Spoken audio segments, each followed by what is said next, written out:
Pessoal, esse vídeo aqui é um guia para você ter as melhores fontes para comentários políticos nas redes sociais, em rádio, TV, não importa a mídia aqui, eu separei de youtubers a colunistas, tá? É uma forma de você ter fontes confiáveis para trabalhar, e eu uso, são as fontes inclusive que nós usamos para o MBL para basear a construção das nossas opiniões e também para entender o jogo político, tá? Então é uma espécie de guia, eu vou dar um guia para você entender um a um os nomes que eu listei, falando se você pode ou não pode confiar nessas figuras, tá legal? Vamos assistir, vamos acompanhar.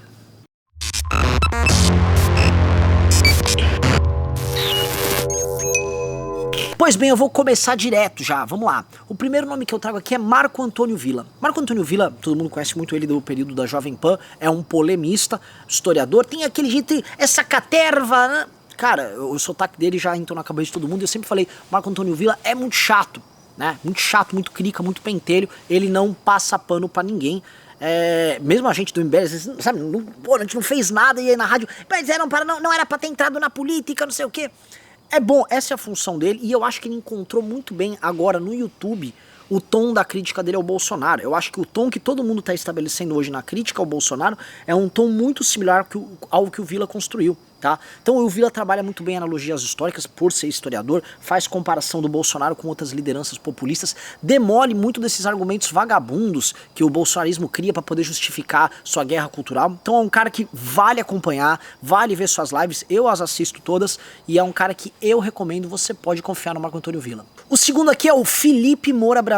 E olha só, o Felipe Moura Brasil é uma maneira de eu inaugurar um critério aqui, tá? O critério é o seguinte, busque confiar ou trate como critério de confiabilidade aqueles que, para manter suas convicções, topam perder dinheiro, fama, seguidores, tá? Gente que faz isso, em geral, tem mais caráter do que aquelas pessoas que se baseiam no algoritmo, nos cliques, nos likes, ou vão mudar sua opinião de acordo com a conveniência do momento. O Felipe Moura Brasil, para vocês entenderem, era âncora do Pingos nos Is, que era o maior programa de rádio de política do Brasil. Ele também era diretor de jornalismo da Jovem Pan e sofreu, a gente sabe muito bem, pressão de gente dentro do governo, pressão até de outros, vamos dizer assim, comentaristas de dentro da Jovem Pan que não gostavam dele, pra sair fora.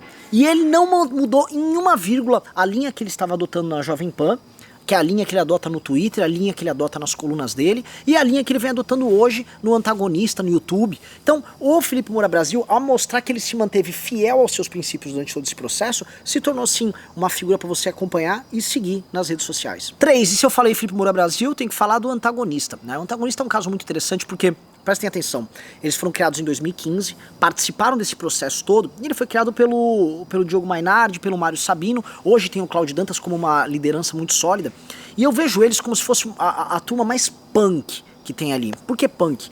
Eles mantinham o mesmo espírito rebelde que o Diogo Mainardi sempre teve, mesmo quando ele era colunista da Veja. O Diogo Mainardi sempre falava, sabe, sempre teve aquele perfil, se tem uma autoridade eu tô contra, eu sou um antagonista. Eu acho que eles mantêm o princípio da ideia de antagonista. Eles estão passando pelo teste do tempo nessa cobertura que eles estão fazendo do debacle, da derrocada do governo Bolsonaro, né, sem tentar passar aquele pano, não, um governo de direita, sem ter medo de perder assinantes, sem ter medo de perder pessoas que acompanhem. Foram alvo de muitos ataques oficiais do governo Bolsonaro e não esmoreceram, então passaram pelo teste do tempo. Por isso são uma fonte rápida, técnica, fria, direta, para você acompanhar o noticiário, sim.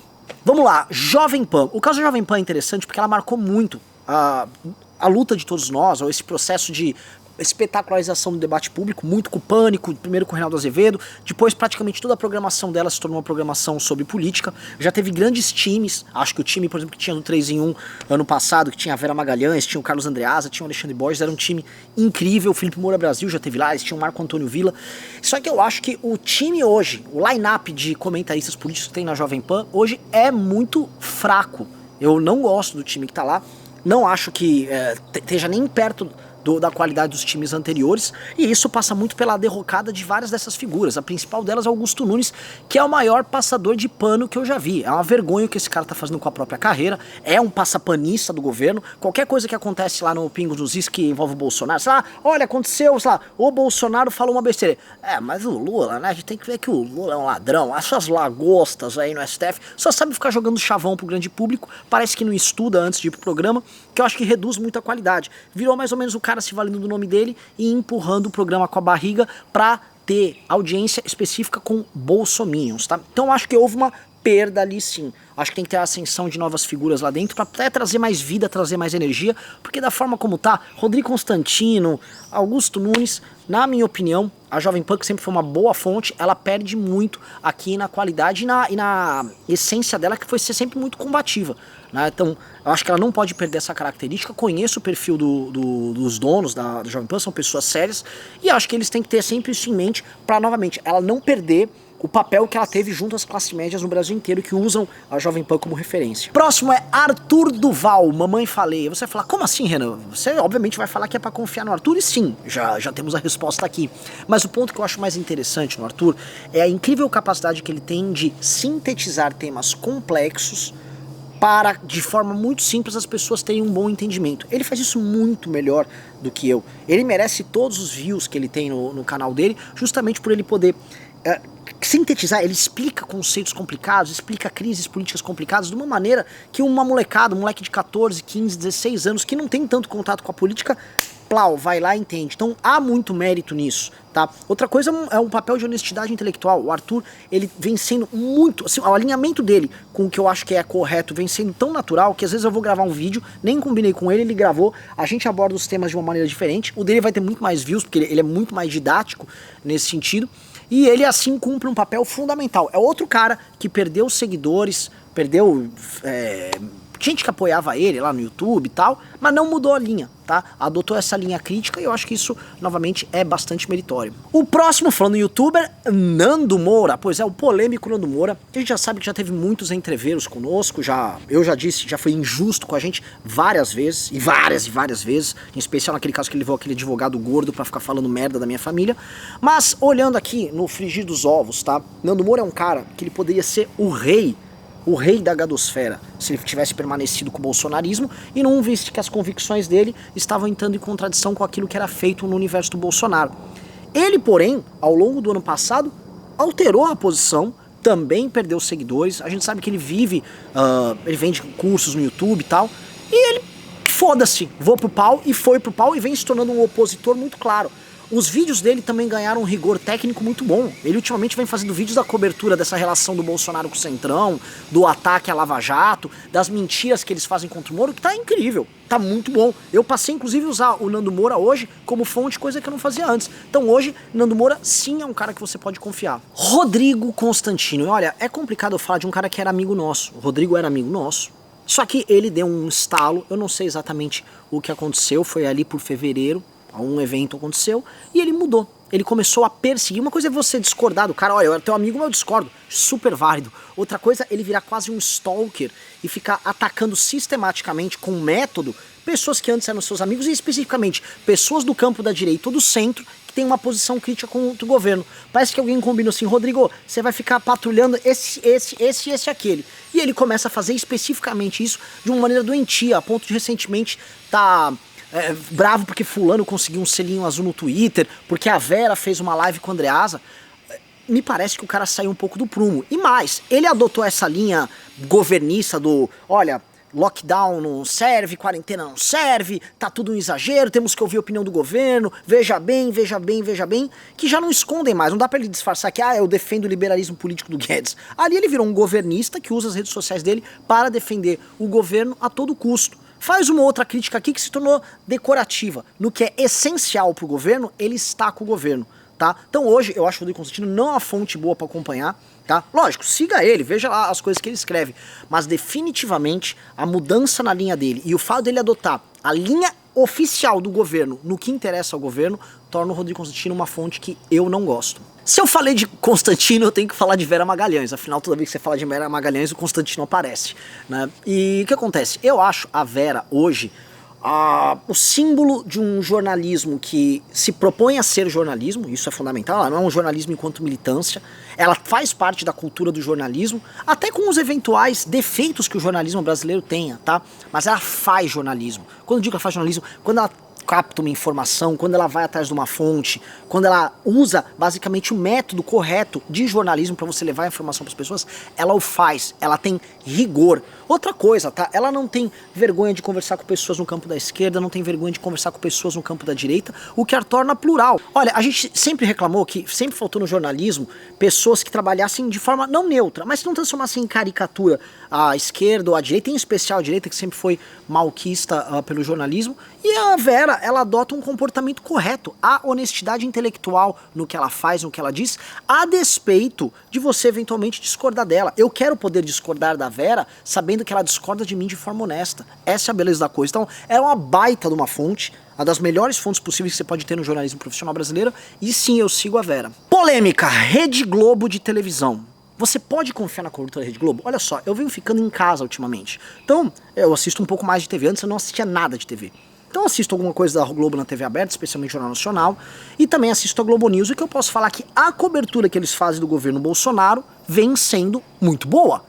Aí você fala, o quê? Não está... Sim, a Globo vem fiscalizando, adotou o tom certo, reduziu muito aquele caráter de lacração, porque o nosso problema central com a Rede Globo era o seguinte: eles mesclavam os valores deles, os valores do leblonistão deles, achando que o resto do Brasil comungava desses mesmos valores, com a cobertura que eles faziam do noticiário político. E isso, quando você tinha governantes de esquerda ou centro-esquerda, eles se tornavam um pouco lenientes na crítica, e eram lenientes na crítica, e quando você passa a ter um governo de direita, ou uma campanha com candidatos no campo da direita, eles eram especialmente duros e ficavam impondo esses valores aí. O que eu acho, a cobertura jornalística da TV Globo, ao abandonar um pouco a lacração e ser fiscalizadora, ela vem trabalhando bem. Acho a Globo hoje uma boa fonte, tanto o Jornal Nacional quanto a Globo News, que é o canal de notícias deles. Espero, e aí fica o desafio, que eles mantenham esse tipo de cobertura num eventual governo de esquerda ou com outros governos de esquerda, que eu creio, tá, que não irá acontecer. O problema da Globo é esse dois pesos, duas medidas, porque uma hora os valores dele, os valores progressistas que eles têm, falam mais alto. Aí quando falam mais alto, eles começam a pecar. Então na cobertura do Bolsonaro, por serem, novamente, muito críticos, eles vão bem, mas vão mal em tentar manter, vamos dizer assim, certa leniência por conta de valores comungados, quando o observado, aquele que eles estão fazendo cobertura, é do campo da esquerda.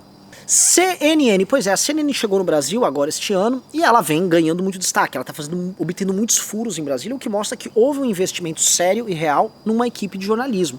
Tá? Então eles têm uma equipe de jornalismo bacana, decente, vem conseguindo acesso grande dentro do governo, vem conseguindo cavar entrevistas importantes, furos importantes, basta ver que o depoimento do Moro vazou na CNN, mas ela também tem certos elementos que eu percebo ali que é pra você sempre ficar com um pouquinho de orelha em pé. O que que é? O proprietário da CNN no Brasil é o dono da MRV, que é uma empresa que vive muito de programas do governo, especial Minha Casa Minha Vida. Ou seja, imagino que a linha de fiscalização dele, e eventualmente pode chegar a algum limite. Ultimamente, estamos acompanhando a CNN tendo muita isenção, e isso é muito bacana. Gosto bastante de boa parte dos jornalistas lá, comentaristas políticos, acho o William Vac sensacional, o fato dele estar lá ajuda muito eles. Acho que a equipe, novamente, os apresentadores, os âncoras estão indo bem, e eles estão no processo de adaptação. Por enquanto, venho utilizando eles como fonte, sim, e gosto do trabalho. Mas, novamente, a gente tem que ver o track record aí, como eles vão ao longo de 1 ano, 2 anos, pra gente poder ter um padrão para avaliar a CNN. Aqui no final vou falar da turma do FinTwitch. O que é o FinTwitch? É o Twitter do mercado financeiro, onde agora você tem vários formadores de opinião, galera que tem lives grandes, que tem tweets barulhentos, e foi uma galera que, vamos ser honestos, tá? Levou muita gente a erro no ano passado. Eu até tratei de um cara desses aí, o Henrique Breda, anteontem no canal, porque são pessoas que, por exemplo, na ânsia de mascarar seu amor pelo Bolsonaro e pelos valores mais baixos do bolsonarismo, pela guerra cultural tosca que a turma baixo nível deles faz, eles tentam mesclar isso com, vamos dizer, a cultura de investimentos deles. Isso tem 2 efeitos. Gerar um efeito de empolgação e efeito manada, fazer com que pessoas invistam na bolsa, fica aquela coisa, vai porrar, tá porrando, o Guedes tá bombando, e aí eles fazem uma cobertura, uma leitura de cenário completamente fora da realidade, enganando as pessoas. Boa parte dos influenciadores do que a gente chama de FinTwitch enganaram, fizeram gente entrar na bolsa, entrar numa empolgação, acreditando que ia ter reforma, que o PIB ia porrar, tinha gente falando em 4%, 5% de crescimento, e não teve nada. Depois é cloroquina pra cá, cloroquina pra lá, um discurso novamente, muito similar aos piores influenciadores do bolsonarismo. E aí a gente começa a perceber o seguinte: no fim das contas, o certo interesse quando se mescla com ideologia, gera informação ruim e desinformação para quem tá acompanhando eles. Então, assim, eu tenho muito rigor e muito medo quando eu vejo qualquer material que venha ali do universo do FinTwitch, porque, tirando algumas pessoas, existem pessoas sérias ali, o Pablo Spyer é um cara muito bom, você tem que tirar um pouco o pé, olha com desconfiança, tá? Porque há ideologia, há wishful thinking e há também oportunismo. Então, se você assistiu aqui até o final, agradeço bastante, beijos e abraços, e é isso aí, muito obrigado. Inscreva-se no nosso canal, youtube.com/mblivre. Precisamos da sua ajuda. Acesse mbl.org.br/contribua.